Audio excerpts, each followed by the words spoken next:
প্ৰথম তিমথিয় 1 অধ্যায়। মংগলবাৰ।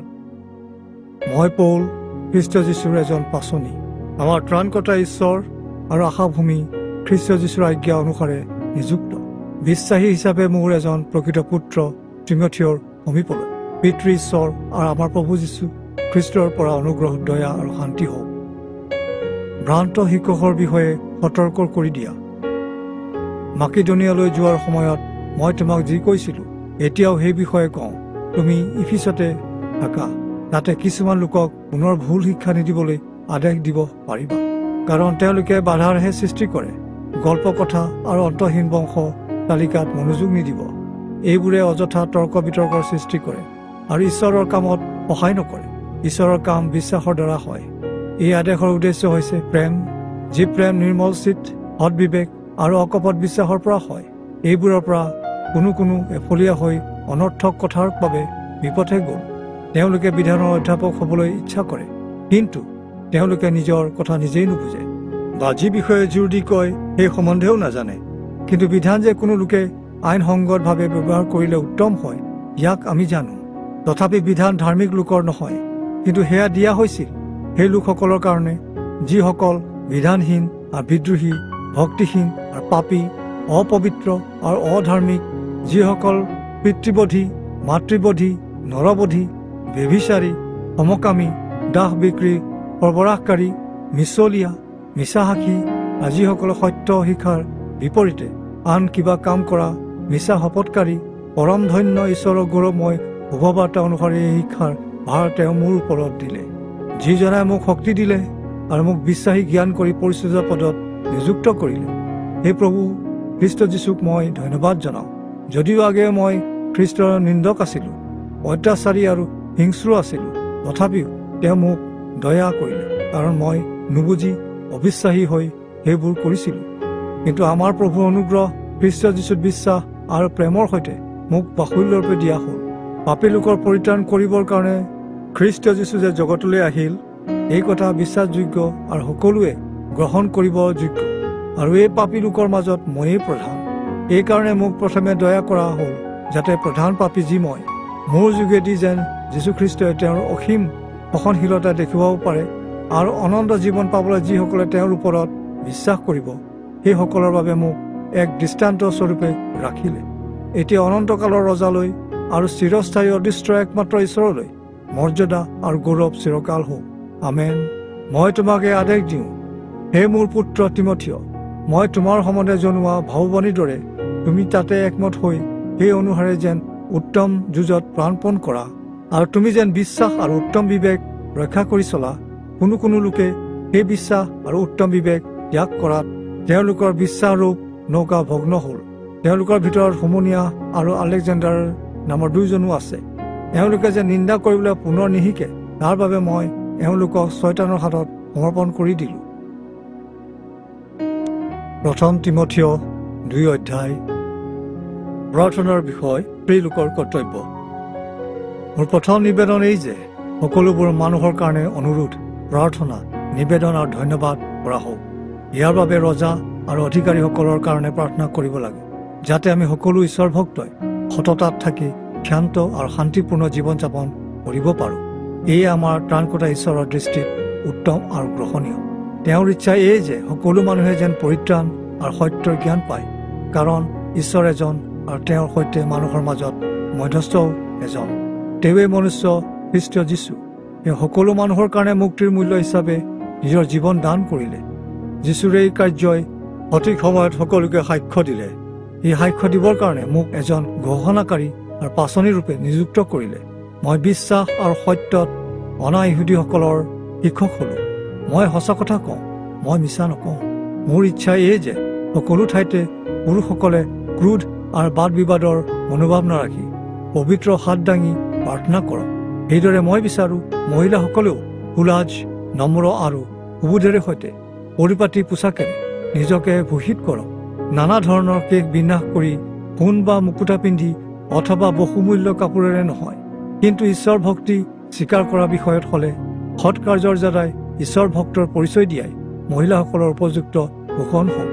মহিলাসকলে সম্পূৰ্ণ বাধ্যতা আৰু নীৰৱতাৰে বহৱতী হৈ শিক্ষা গ্ৰহণ কৰক। শিক্ষা দিবৰ বাবে বা পুৰুষৰ ওপৰত ক্ষমতা চলাবৰ বাবে মই মহিলাক অধিকাৰ নিদিওঁ, কিন্তু শান্তভাৱে থাকিবলৈহে কওঁ। কিয়নো প্ৰথমে আদামক, পাছতহে হাৱাক নিৰ্মাণ কৰা হৈছিল।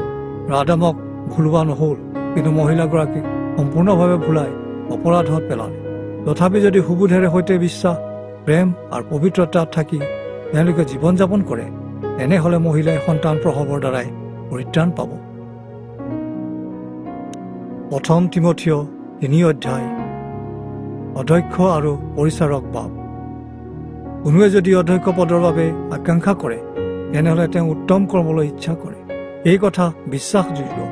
এতেকে অধ্যক্ষ নিৰ্দোষী, এজনী তিৰোতাৰ স্বামী, পৰিমিত ভোগী, বিবেচক, পৰিপাটি, অতিথি সেৱক, শিক্ষা দিয়াত নিপুণ আৰু মদপী বা প্ৰসাৰক নহয়, শান্ত স্বভাৱী, নিৰ্বুদ্ধি, নিৰ্লোভী, অৰ্থাৎ ধনক প্ৰেম নকৰা উচিত। সেই লোকজনে যেন নিজৰ ঘৰৰ লোকসকলক উত্তম ৰূপে শাসন কৰে আৰু তেওঁৰ সন্তানবোৰে যেন সকলো সন্মানেৰে তেওঁক মানি চলে। কিয়নো এজন লোকে যদি নিজৰ ঘৰৰ লোক সকলোকে শাসন কৰিব নোৱাৰে, তেনেহ'লে তেওঁ কেনেকৈ ঈশ্বৰৰ মণ্ডলীৰ তত্বাৱধান কৰিব? তেওঁ নতুন শিষ্য হ'ব নালাগে, কিয়নো তেওঁ যেন গৰ্ব অহংকাৰত নপৰে আৰু শয়তানৰ দ্বাৰা যেন দণ্ড পোৱা নহয়। ইয়াৰ উপৰিও তেওঁ বাহিৰত থকা লোকসকলৰ মাজত সুখ্যাতিযুক্ত হোৱা দৰকাৰ, যাতে তেওঁ নিন্দিত নহয় আৰু শয়তানৰ ফান্দত নপৰে। এইকাৰণে সুখ্যাতি থকা লোক হ'ব লাগে। সেইদৰে পৰিচাৰকসকল ধীৰ, শ্ৰদ্ধাৰ যোগ্য হ'ব লাগে।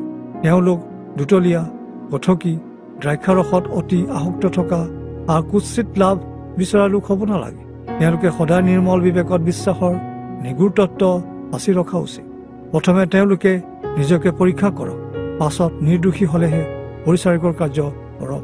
পৰিচাৰিকা মহিলাসকলে সন্মানৰ যোগ্য হ'ব লাগে। তেওঁলোক যেন অপবাদ দিওঁতা নহয়, কিন্তু নিজক সংযম কৰি ৰখা, ধীৰ আৰু সকলো বিষয়তে তেওঁলোক যেন বিশ্বাসযোগ্য হয়। পৰিচাৰকসকলে এগৰাকী মহিলাৰ স্বামী হৈ নিজ নিজ সন্তান আৰু নিজ ঘৰখন উত্তম ৰূপে শাসন কৰক। কিয়নো যি পৰিচাৰকসকলে উত্তম ৰূপে পৰিচৰ্যাৰ কাৰ্য কৰে, তেওঁলোকে নিজলৈ সুনাম অৰ্জন কৰে আৰু খ্ৰীষ্ট যীশুত তেওঁলোক বিশ্বাসত সাহসী হয়। মই তোমাৰ বাবে এইবোৰ কথা লিখিলোঁ আৰু সোনকালে মই তোমাৰ তালৈ যাবলৈ আশা কৰি আছোঁ। কিন্তু মই যদি পলমো কৰোঁ, তথাপি তুমি সত্যতাৰ স্তম্ভ আৰু ভিত্তিমূল স্বৰূপ যি ঈশ্বৰৰ গৃহ অৰ্থাৎ জীৱনময় ঈশ্বৰৰ মণ্ডলীত কেনে আচাৰ ব্যৱহাৰ কৰিব লাগে, সেই বিষয়ে জানিবৰ বাবে এইবোৰ কথা তোমালৈ লিখিলোঁ। কিয়নো মণ্ডলী হৈছে সত্যৰ স্তম্ভ আৰু ভিত্তিমূল, আৰু একেলগে আমি একেমত হৈ কওঁ যে ভক্তিৰ নিগুৰ সত্য অতি মহান। তেওঁ মাংসত প্ৰকাশিত হ'ল, আত্মাত ধাৰ্মিক বুলিত গণিত কৰা হ'ল, দূতবোৰৰ দ্বাৰাই দেখা পোৱা গ'ল, অন্যান্য জাতিসকলৰ আগত ঘোষণা কৰা হ'ল, জগতত বিশ্বাস কৰা হ'ল, প্ৰতাপত তুলি নিয়া হ'ল। 1 তিমথিয় 4 অধ্যায়। অধ্যক্ষৰ উপযুক্ত ব্যৱহাৰ। পবিত্ৰ আত্মাই স্পষ্টকৈ কৈছে যে আহিবলগীয়া দিনত কিছুমান মানুহ বিশ্বাসৰ পৰা আঁতৰি গৈ ভ্ৰান্তিজনক আত্মাত আৰু ভূতবোৰৰ শিক্ষাত তেওঁলোকে মনোযোগ দিব। কপট আচৰণেৰে মিছা কথা কোৱাসকলৰ দ্বাৰাই এইবোৰ শিক্ষা দিয়া হ'ব। এনে লোকসকলে নিজৰ বিবেকৰ বিৰুদ্ধে তপত লুৰ দাগ দি নিজক অসাৰ কৰে। এনে মিছলীয়াবোৰে বিয়া কৰাবলৈ নিষেধ কৰে আৰু কিছুমান খাদ্যও খাবলৈ নিষেধ কৰে। কিন্তু যি খাদ্য ঈশ্বৰে সৃজন কৰিছে, সেই খাদ্য যিসকলে সত্যক জানি বিশ্বাস কৰিলে, তেওঁলোকে ঈশ্বৰক ধন্যবাদ দি গ্ৰহণ কৰিব পাৰে। কিয়নো ঈশ্বৰৰ সৃষ্টি সকলো বস্তুৱে উত্তম আৰু ধন্যবাদেৰে সৈতে গ্ৰহণ কৰিলে একোৱেই অগ্ৰাহ্য নহয়। যিহেতু ঈশ্বৰৰ বাক্য আৰু প্ৰাৰ্থনাৰ দ্বাৰাই সকলোকে পবিত্ৰ কৰা হয়। এই সকলো কথা ভাইসকলক মনত পেলাই দিলে তুমি খ্ৰীষ্ট যীশুৰ এজন উত্তম পৰিচাৰক হ'বা। কাৰণ বিশ্বাসৰ বাক্য আৰু উত্তম শিক্ষাৰ অনুকাৰী হৈ তুমি প্ৰতিপালিত হৈছা। কিন্তু নিন্দাযুক্ত, অপবিত্ৰ আৰু বুঢ়ী মানুহৰ অনৰ্থক গল্প কথাত মন নিদি ভক্তিত নিপুণ হ'বলৈ অভ্যাস কৰিবা। কিয়নো শৰীৰ চৰ্চাই কেৱল অলপহে উপকাৰ কৰে, কিন্তু ভক্তি সকলো বিষয়ত লাভজনক। কাৰণ সেয়ে বৰ্তমান আৰু ভৱিষ্যত জীৱনৰ আয়ুস লাভৰ নিশ্চয়তা প্ৰদান কৰে। এই কথা বিশ্বাসযোগ্য আৰু সকলোৰে গ্ৰহণ কৰিব পৰা সম্পূৰ্ণ উপযোগী। কিয়নো এই আশাৰে আমি পৰিশ্ৰম কৰোঁ আৰু প্ৰাণপণে কষ্ট কৰোঁ। কাৰণ যিজন সকলো লোকৰ বিশেষকৈ বিশ্বাসীসকলৰে ত্ৰাণকৰ্তা, সেই জীৱনময় ঈশ্বৰৰ ওপৰত আমি ভৰসা কৰোঁ। তুমি এইবোৰ কথা আজ্ঞা দিয়া আৰু শিকোৱা। তোমাৰ অলপ বয়সত সেৱা জ্ঞান কৰিবলৈ কাকো নিদিবা, কিন্তু তুমি বাক্যত, আচাৰ ব্যৱহাৰত, প্ৰেমত, বিশ্বাসত আৰু শুদ্ধতাত বিশ্বাস কৰা লোকসকলৰ আৰ্হি হোৱা। মই নোযোৱালৈকে তুমি পঢ়াত, উদগনি দিয়াত আৰু শিক্ষা দিয়াত মনোযোগ দি থাকিবা।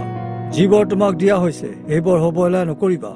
পৰিচাৰকসকলে যি সময়ত তোমাৰ ওপৰত হাত দিছিল সেই সময়ত সেইবোৰ ভাৱবাণীৰ দ্বাৰাই তোমাৰ ওপৰত অৰ্পিত হৈছিল। এই বিষয়বোৰত মনোযোগ দি কাৰ্য কৰা আৰু সেইদৰে চলা। তেতিয়াই সকলো লোকৰ আগত তোমাৰ বিশ্বাস বৃদ্ধি আৰু বিশ্বাসৰ ভেটি প্ৰকাশ পাব। তুমি নিজৰ জীৱন আৰু শিক্ষা দিয়া বিষয়ত সাৱধান হোৱা আৰু এই দায়িত্ববোৰ পালন কৰিবা। ইয়াকে কৰিলে তুমি নিজকে আৰু তোমাৰ কথা শুনা লোকসকলকো পৰিত্ৰাণ কৰাব পাৰিবা। 1 তিমথিয় 5 অধ্যায়। বৃদ্ধসকলৰ প্ৰতি কটু বাক্য ব্যৱহাৰ নকৰিবা, কিন্তু তেওঁলোকক পিতৃৰ নিচিনাকৈ, ডেকাসকলক ভাইৰ নিচিনাকৈ উৎসাহিত কৰিবা। বৃদ্ধা মহিলাসকলক মাতৃৰ নিচিনাকৈ আৰু যুৱতীসকলক সম্পূৰ্ণ শুদ্ধতাৰে ভনীৰ নিচিনাকৈ বিনয় কৰিবা। যিসকল প্ৰকৃত বিধৱা সঁচাই অকলশৰীয়া সেইসকলক সমাদৰ কৰিবা। কিন্তু যদি কোনো বিধৱাৰ সন্তান বা নাতি নাতিনী থাকে, তেনেহ'লে তেওঁলোকে প্ৰথমে নিজৰ ঘৰৰ লোকসকলৰ প্ৰতি শ্ৰদ্ধা ভক্তি দেখুৱাবলৈ আৰু নিজ পিতৃ মাতৃৰ প্ৰতি উপকাৰ কৰিবলৈ শিকক, কিয়নো এয়াই ঈশ্বৰৰ দৃষ্টিত গ্ৰহণীয়। কিন্তু যিগৰাকী প্ৰকৃত বিধৱা আৰু অকলশৰীয়া, তেওঁ ঈশ্বৰত কৰা বিশ্বাস সুনিশ্চিত ৰাখি ৰাতিয়ে দিনে নিবেদন আৰু প্ৰাৰ্থনাত আসক্ত থাকক। কিন্তু যিগৰাকী ইন্দ্ৰিয় সুখত মগ্ন থাকে, তেওঁ জীয়াই থাকিও মৰা। এইবোৰৰ বিষয়ে তুমি আদেশ দিবা, যাতে তেওঁলোক নিৰ্দোষী হয়। কিন্তু কোনোৱে যদি আপোন লোকৰ, বিশেষকৈ নিজৰ ঘৰৰ পৰিয়ালৰ বাবে চিন্তা নকৰে, তেনেহ'লে তেওঁ বিশ্বাস অস্বীকাৰ কৰিলে আৰু এজন অবিশ্বাসী লোকতকৈও অধম হ'ল। এগৰাকী বিধৱা বুলি এনে মহিলাসকলৰ নাম তালিকাভুক্ত হ'ল, যিগৰাকী বয়স 60তকৈ কম নহয় আৰু তেওঁ এজন স্বামীৰ ভাৰ্যা আছিল। তেওঁৰ এনেবোৰ সৎ কামৰ কাৰণে সুনাম থকা উচিত। অৰ্থাৎ যদি তেওঁ সন্তানবোৰক লালন পালন কৰি থাকে, আলহী সুধি থাকে, পবিত্ৰ লোকসকলৰ ভৰি ধুই থাকে, ক্লেশ পোৱাবোৰৰ উপকাৰ কৰে আৰু সকলো সৎ কৰ্মৰ অনুগামী হৈ থাকে, এই সকলো সৎকৰ্মৰ বাবে সেইজনীয়ে সুখ্যাতি পোৱা উচিত। কিন্তু যুৱতী বিধৱাসকলক গ্ৰহণ নকৰিবা, কিয়নো তেওঁলোকে ইন্দ্ৰিয় সুখাভিলাষিনী হৈ খ্ৰীষ্টৰ বিৰুদ্ধে হৈ বিয়া হ'বলৈ ইচ্ছা কৰিব। এইদৰে তেওঁলোকৰ পূৰ্বৰ শপত প্ৰত্যাহাৰ কৰাৰ কাৰণে পাপত আবদ্ধ হয়। ইয়াৰ উপৰি তেওঁলোকে ঘৰে ঘৰে ঘূৰি ফুৰি অকৰ্মণ্য হৈ পৰে আৰু মাত্ৰ অকৰ্মণ্যই নহয়, পৰচৰ্চা আৰু লোকৰ কামত হস্তক্ষেপ কৰি অনৰ্থক কথাবোৰ ক'বলৈ শিকে। এইবোৰ তেওঁলোকে কৰা উচিত নহয়। এতেকে মোৰ আজ্ঞা এই যে যুৱতী বিধৱাসকলে তিৰস্কাৰৰ অৰ্থে বিপক্ষক কোনো সুযোগ নিদিবৰ বাবে তেওঁলোকে পুনৰ বিবাহ কৰাওক, সন্তানৰ মাক হওক আৰু ঘৰ সংসাৰ কৰক, কিয়নো ইতিমধ্যে কোনোৱে এনেদৰে শয়তানৰ পাছত বিপথে গ'ল। যদি কোনো বিশ্বাসী মহিলাৰ মাজত বিধৱাসকল থাকে, তেনেহ'লে মণ্ডলীক ভাৰগ্ৰস্ত নকৰি তেওঁৱেই সেইসকলৰ উপকাৰ কৰক, যাতে মণ্ডলীয়ে স্বৰূপ বিধৱাসকলক সাহায্য কৰিব পাৰে। যি পৰিচাৰকসকলে উত্তম ৰূপে পৰিচালনা কৰে, বিশেষকৈ যিসকলে বাক্য আৰু শিক্ষাত পৰিশ্ৰম কৰে, তেওঁলোক দুগুণ সমাদৰৰ যোগ্য পাত্ৰ বুলি গণিত হওক, কিয়নো ধৰ্মশাস্ত্ৰত কৈছে, মৰণা মাৰোতে গৰুৰ মুখত মুখুৰা নাবান্ধিবা আৰু বনোৱা নিজ বেচৰ যোগ্য। পৰিচাৰকসকলৰ বিৰুদ্ধে অহা অপবাদ 2-3 জন সাক্ষী নহ'লে গ্ৰহণ নকৰিবা। আনবোৰে যেন ভয় কৰে, এই কাৰণে পাপীসকলক সকলোৰে আগত তিৰস্কাৰ কৰিবা। ঈশ্বৰ, খ্ৰীষ্ট যীশু আৰু মনোনীত দূতসকলৰ সাক্ষাতে মই তোমাক এইবোৰ বিধান মানি চলিবলৈ দৃঢ় আজ্ঞা দিছোঁ। কিন্তু সম্পূৰ্ণ সত্য নজনাকৈ তুমি কোনো বিচাৰ নকৰিবা আৰু পক্ষপাতেৰে একো নকৰিবা। কাৰো ওপৰত হঠাতে হাত নিদিবা আৰু অন্য লোকৰ পাপৰ অংশীদাৰ নহবা। নিজকে নিৰ্দোষী কৰি ৰাখিবা। তুমি কেৱল পানী নাখাবা, কিন্তু তোমাৰ পেটৰ কাৰণে আৰু সঘনাই হৈ থকা অসুখৰ কাৰণে অলপ দ্ৰাক্ষাৰস পান কৰিবা। কোনো মানুহৰ পাপ সুস্পষ্ট আৰু বিচাৰ পথত অগ্ৰগামী হয় আৰু কোনো লোকৰ পাপ পাছত স্পষ্ট হয়। ঠিক সেইদৰে মানুহৰ সৎকৰ্মবোৰো সহজে প্ৰকাশ পায়, যদিও সেইবোৰৰ কিছুমান স্পষ্ট ৰূপত দেখা পোৱা নাযায়। তথাপি সেইবোৰক চিৰদিনৰ বাবে গুপ্ত কৰি ৰাখিব নোৱাৰি। 1 তিমথিয় 6 অধ্যায়।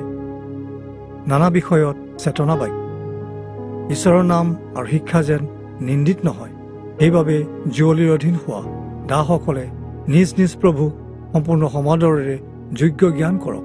আৰু যিসকল দাস প্ৰভুৰ বিশ্বাসী, তেওঁলোক পৰস্পৰ ভাই। সেইবাবে দাসসকলে তেখেতসকলক অসন্মান কৰা উচিত নহয়, বৰং তেওঁলোকে আৰু ভালদৰে সেৱা কাৰ্য কৰা উচিত। যিহেতু যিসকলে সেৱা লাভ কৰিছে তেওঁলোকো বিশ্বাসী আৰু প্ৰিয়। এইবোৰ কথা শিকোৱা আৰু ঘোষণা কৰা। কোনোৱে যদি ভিন্ন শিক্ষা দিয়ে আৰু নিৰাময় সত্য বাক্য, যি বাক্য আমাৰ প্ৰভু যীশুখ্ৰীষ্টৰ, সেই বাক্য গ্ৰহণ নকৰে, তেওঁ আচলতে ঐশ্বৰিক শিক্ষা গ্ৰহণ নকৰে আৰু ভক্তিৰ অনুৰূপ শিক্ষাত মান্তি নহয়।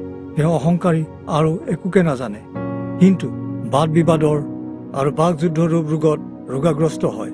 এইবোৰৰ পৰাই হিংসা, বিবাদ, নিন্দা, দুষ্ট ধাৰণাৰ উৎপন্ন হয়। মন ভ্ৰষ্ট আৰু সত্যহীন মানুহবোৰৰ পৰাই দ্বন্দ্ব কাজিয়া উৎপন্ন হয়। তেওঁলোকে সত্যৰ পৰা আঁতৰি যায় আৰু ভক্তিক জাগতিক লাভৰ উপায় বুলি ভাবে। কিন্তু যি কৰিবা আচলতে সন্তুষ্ট মনেৰে কৰিবা, কিয়নো ঈশ্বৰ ভক্তিতহে সকলো লাভ বিলীন হৈ থাকে। আমি এই জগতলৈ একোকে অনা নাই আৰু ইয়াৰ পৰা একো লৈ যাবও নোৱাৰো। সেইবাবে আমি অন্ন বস্ত্ৰৰে সন্তুষ্ট হ'ব লাগে। কিন্তু যিসকলে ধনৱন্ত হ'বলৈ ইচ্ছা কৰে, তেওঁলোকে পৰীক্ষা আৰু ফান্দত পৰে আৰু নানা ধৰণৰ আৰু হানিজনক অভিলাষত পৰি যি কৰে, সেইবোৰে তেওঁলোকক ধ্বংস আৰু বিনাশলৈ লৈ যায়। ধনক প্ৰেম কৰাই সকলো মন্দৰ পথৰ মূল। তালৈ আকাংক্ষা কৰি কোনো মানুহে বিশ্বাসৰ পৰা ভ্ৰান্ত হৈ যাতনা ৰূপ ফলাৰে নিজকেই খোজ পায়।